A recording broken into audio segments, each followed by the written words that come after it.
बिस्मिल्लाहिर्रहमानिर्रहीम। अस्सलामुअलैकुम नाज़रीन, लेटेस्ट न्यूज़ अपडेट में खुश आमदीद। ख़वातीन व हज़रात, आपको बताएं कि सिंध के ट्रांसपोर्टर्स ने नया ऐलान जारी कर दिया।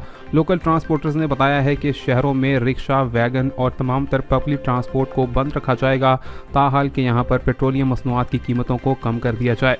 पाकिस्तान के अंदर शहर भर के अंदर यहाँ पर कराची में ख़ास तौर पर ट्रांसपोर्ट का सिलसिला बहुत ही ज़्यादा मुतासिर देखा जा रहा है। मुख्तलिफ मुकामात पर रिक्शे, चिंची और इसी के साथ साथ लोकल बसों को बंद किया गया है, जो कि शहर भर के अंदर उन्होंने मुतालबात रखे हैं कि यहाँ पर पेट्रोलियम मसनूआत बहुत ही महंगी हो गई हैं, जिसकी वजह से अब पेट्रोल डलवाएं या फिर घर का चूल्हा जलाएं।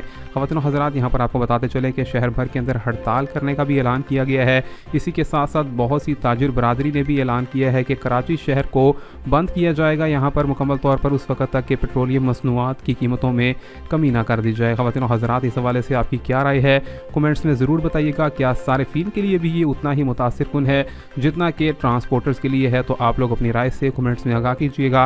वीडियो को ज़्यादा से ज़्यादा लाइक और शेयर करें। और क्या आप चाहते हैं कि ऐसी हड़तालें हों जिसकी बुनियाद पर शहर भर में पेट्रोलियम मसनूआत की कीमतों को कम करवाया जा सकेगा?